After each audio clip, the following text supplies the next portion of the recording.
Good morning, everybody. I'm Larry Jacobs. This is Pre-K-12 Education Talk Radio, and today is the 24th of September 2024. I can't believe how fast September is racing by. It's absolutely unbelievable. Obviously, we'll be changing the clocks back pretty soon, and before you know it, winter has hit. What can I tell you? And I live in Maine, where winter means something, and my guest today is out of Albany, New York, where winter means something as well. We've got Professor Dr. Paul Morgan here of SUNY Albany, and he's going to be talking about a new report he did with a colleague, Dr. Wang Hu, and I hope I'm pronouncing that right. Okay, yeah, but Paul's with us today. We're going to examine how the achievement gaps in elementary school and how socioeconomic status affects that. It's a new report, and I got to thank Victoria and the gang over at the Fordham Institute who introduced me to Paul and told me all about this, and we got him on the show. So it's terrific. Check out the Fordham Institute, fordhaminstitute.org, and you'll see Paul's report over there, but I do have it linked. We're going to archive the show over at ace-ed.org, just like we always do, our home website, so please check it all out. Okay, over there, without further ado. Now, Paul, it's Larry here. Good morning, first of all. How are you? Hi. Good morning, Larry. I'm well. How are you? I am fine, thank you. And Paul, I want to congratulate you not only on doing a wonderful report, but also for having the longest title, I think, in the history of our show, which I am now going to read. Okay, all right. Okay, you ready? Grab a book, yes, everybody. Sir. Here we go. Paul Morgan, Dr. Morgan, is the Empire Innovation Professor and the Social and Health Equity Endowed Chair in the Department of Health Policy, Management and Behavior, Health Policy, Management and Behavior in the College of Integrated Health Sciences at the University at Albany State University of New York, where, we're not done yet, he also serves as director of the Institute for Social and Health Equity. And my main question is, how actually in size, how big is your business card?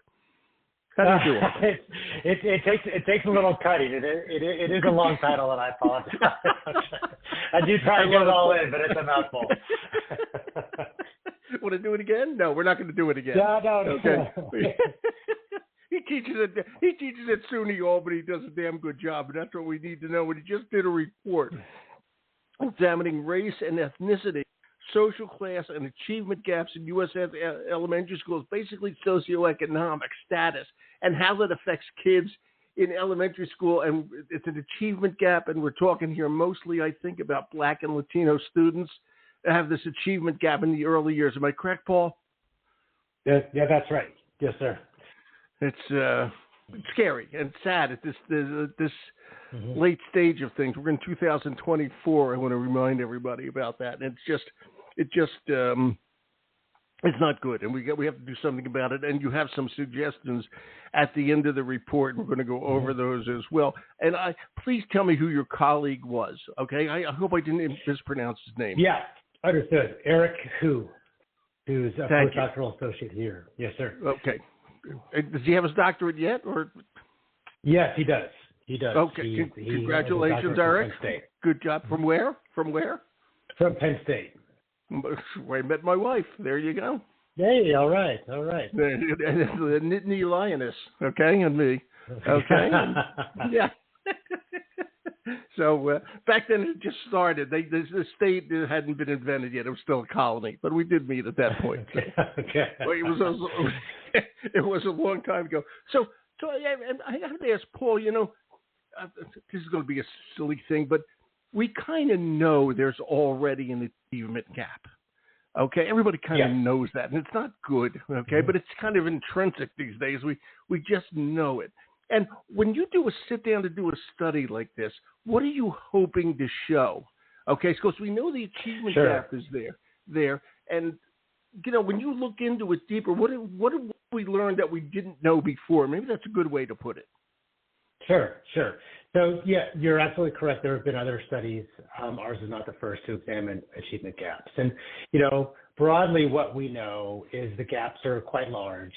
Most of the analysis has been on reading and mathematics. And the most current evidence we have of those achievement gaps is from the NAEP, the National Assessment of Educational Progress. Now, the NAEP, a wonderful resource, but it's cross-sectional and it picks up in fourth grade. So we don't always have a good understanding of what's happening before then. So one contribution of our report is to look across multiple indicators of academic achievement. So we're examining reading, mathematics, and science with well-designed measures of achievement. We're able to look at the onset of the achievement gaps relatively early. So in this report, we're examining first, third, and fifth across 2 nationally representative data sets. And then the last thing is a fair amount of the reporting is based on can be based on relatively coarse measures of socioeconomic status or social class. So whether the students are receiving free and reduced lunch, for example. So a third contribution of our report is we have a much finer grained, more comprehensive assessment of socioeconomic status. And we have that early in children's school entry. So we have what I would characterize as, good measures of family SES by kindergarten. So we can use those measures to know how much they explain achievement gaps that might be occurring across elementary schools. Yeah, and I have to ask, when we measure this, is there a difference? And please pardon, I'm going to go to number 50 here. I think it's number 50, Louisiana or Alabama. Okay, I wish they would go up in the world. No offense to them, but they're usually they're way down at the bottom. Okay, which I don't like, but somebody is at the bottom. Okay, are you measuring there as well as, let's say, New York or where I live, Maine? How'd you do it? Was it national or how did it work? Yeah, no, that's a good question. So with a NAEP, you can do that because they have much larger sample size here. So they have, fourth grade, somewhere around 150 to 200,000 kids that they're assessing, and so you can look at state-by-state comparisons. In our data set, it's structured differently. So we have a smaller sample size, which starts at around 20,000 children. It's nationally representative, so it's across the whole U.S. And it's longitudinal, so that's an important aspect. So the children are repeatedly assessed across time. So we can look, we could look at sort of state by states, but the sample sizes will be relatively small. So if you really want to know kind of state-by-state comparisons, the NAEP would be a great place to go. Here, we can just tell more in the sample what's occurring across time, with estimates that are generalizable to the U.S. population of children who entered school at the time of initial assessments by the database designers. So yeah, the deniers. That might be a lot. Okay. Let me, Yeah, let me ask the election in your question. Okay, are we better off now than we were 20 years ago? That's a good question. In our findings with the Q cohort comparisons, there's still large achievement gaps. And so we can find in the more recent data set that we examined, which followed kids from essentially 2010 to 2016, that the achievement gap between, say, Black and white students on average, not every individual child, but on average is somewhere around 0.5 to 0.8 of a standard deviation, so quite large. And that those achievement gaps are then relatively stable across time. We have some evidence that they decline somewhat for between Hispanic and white students on average, and they increase somewhat between Black and white students on average. So Professor, what did you learn? Yeah. Professor, what did you learn from all this? Yeah. So the achievement gaps are quite large. They're quite stable across time. And family SES seems to explain a substantial portion of the achievement gaps between Black and white students or Hispanic and white students. So upwards to about 60 to 70% of the gap between Black and white students on average, and upwards to about 80% of the gap between Hispanic and white students, depending on the type of academic achievement measure, whether it was in reading, math, or science. So for us, that suggests, go ahead. For us, that suggests two things. One, social class seems to matter. These results are based on non-experimental data. We're using regression models to account for other potential explanatory factors. And so what we do is when we examine this and we run the regressions, we're essentially trying to understand why these gaps might be occurring, with accounting for other factors. Here with family SES and some related home environmental factors. And what do we find? We find that SES matters quite a bit in these non-experimental results, such that they explain somewhere between up to 60, 70, 80% of the gap between Black and white and Hispanic and white students. And for us, that suggests that economic and educational policy delivered relatively early in children's development, including prior to school entry, may help reduce these achievement gaps. And some of it, though, and as you're talking, as I'm looking at all this on my screen here, okay, if we know this, and now you've proven it again, okay? So neighborhoods, let me just say it this way, with lower socioeconomic status, those kids are going to have a rougher time, per your data, in the early years of school, all right, rather than the upper class ones, all right? So if we know that, okay, here's one for you, Paul, okay, why don't let's just take Albany, the Albany School District, okay, just because you're from there. Okay, it's a nice big city, capital New York, et cetera, et cetera. Okay, why don't they just throw a ton of resources into the elementary schools of the lower socioeconomic neighborhoods to build, better teachers, more resources, whatever the case may be. Not better teachers, that's an insult to the teachers who are there. More teachers, okay, and And just knowing this make a difference, right? That you nab it right at the very beginning. Why are we doing it? Now, what's going on? Why are you standing there screaming? Yeah, go ahead. Okay, I'm all for that. I'm all for more resources for schools. Yeah. What I would add to that is that we usually start thinking about achievement after kids enter school, okay? And we usually talk about it, say elementary, middle, or high school. In terms of our research, the achievement gaps are already present very early in schooling, including exactly my point. We already know it's there. We already know it's there. Well, we know it's I read there. your study. I know it's there. Yeah. Yes. Okay. Yes, it's there. I think our study adds knowledge to say how early and how large it is. So what I wanted to add was, I would suggest that not only are we trying to help K-12 schools, but we really need to be trying to intervene earlier than that, because these achievement gaps are already present at school entry. So economic, educational policies, practices, resources, I would also try and direct them prior to school entry to help mitigate the size of these gaps that are already present at school entry or soon after. It could eliminate so many problems if we just thought this through a little more and started to make changes in an old-time bureaucratic system that in this day and age doesn't make sense. Okay, we've got to change things and we can focus. I mean, a study like yours, you take the data, you focus, okay, and you make a move and you shift the positions a little bit and you do an early childhood education is a key. So let me ask you this: you and Dr. Who, right? Dr. Who, like the British television series, Doctor Who. Right. Okay. Right. Tell Eric I'm going to call him Eric from now on. Okay. Yes, so Eric and you have put this together. When you take your information, okay, where does it go to? And I'm just going to has anybody taken it to the Albany School District and said, look at this, we can make a difference.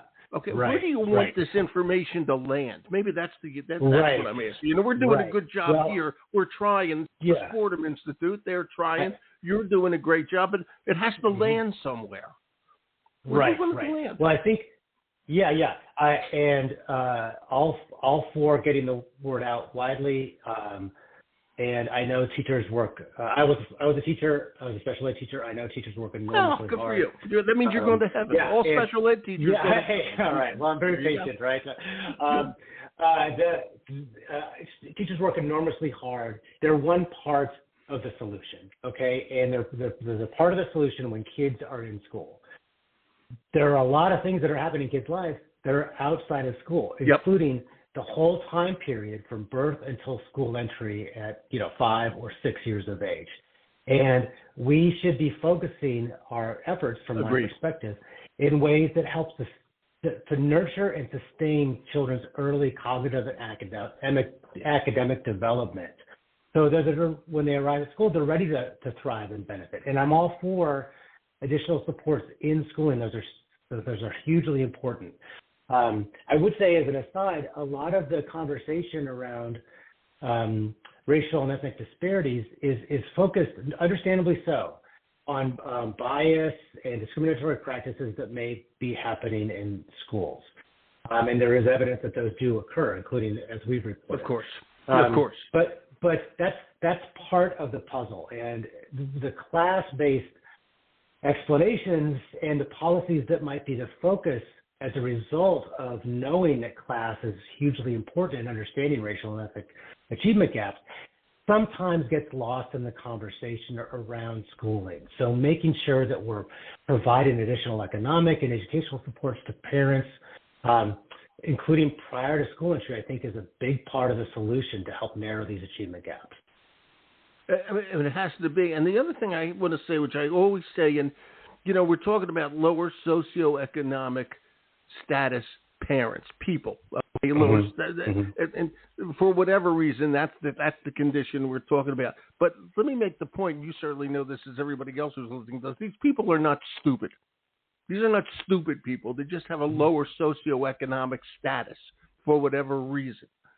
Okay? And we have to, how do we get into there and make it easier for them, okay, to understand what they want to do? Because every parent wants their kid to do better than they did.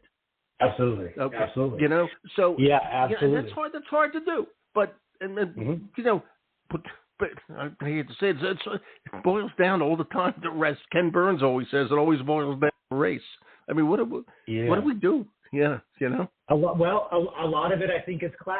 And if we adopted class-based policies, that were targeted towards low economic families, that would help. In my reading of the literature and based on our non-experimental results here, that would help. So what are some of those policies?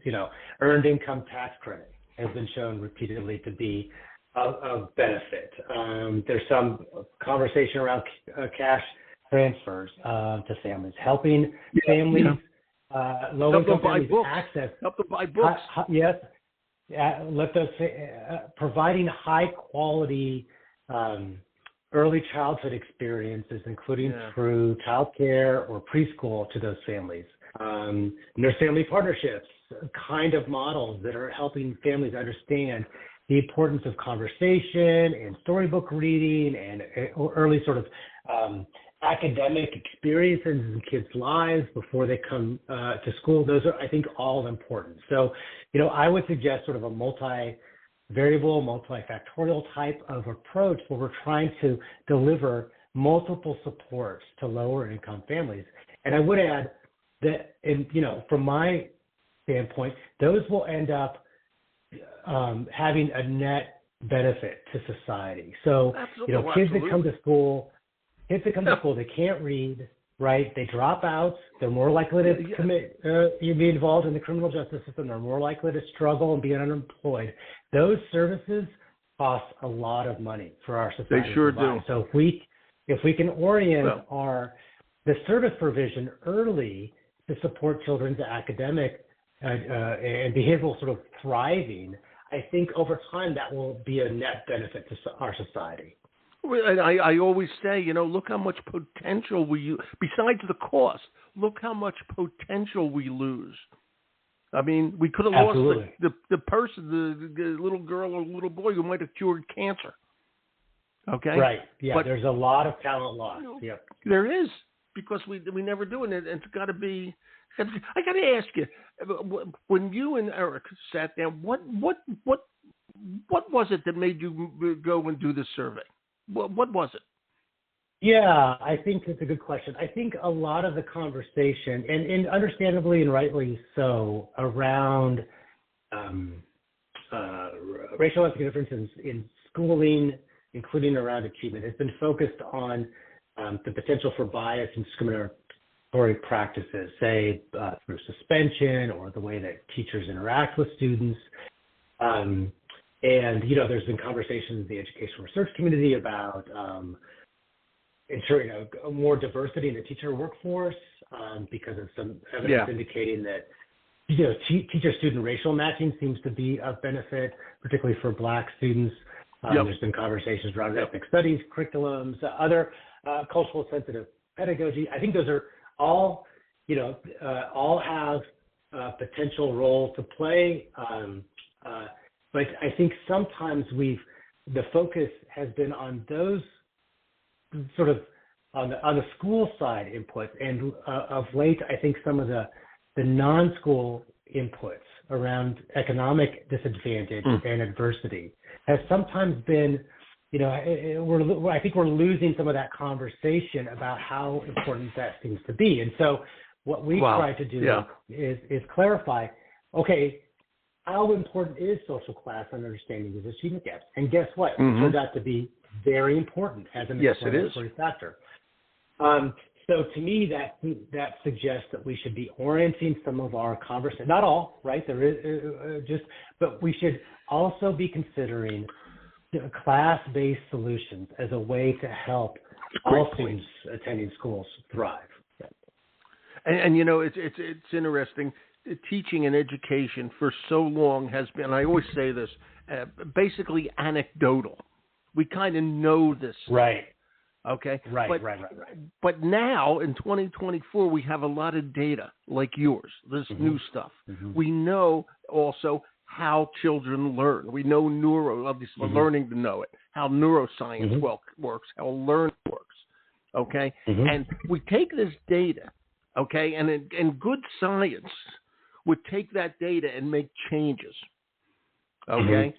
And that's what we have to do with education. And everybody will tell you this. We are stuck in an old-time system, okay? And we need to really make changes that take data, okay, and use it for the benefit of everybody. And in the end, it costs less than it does if we don't do it.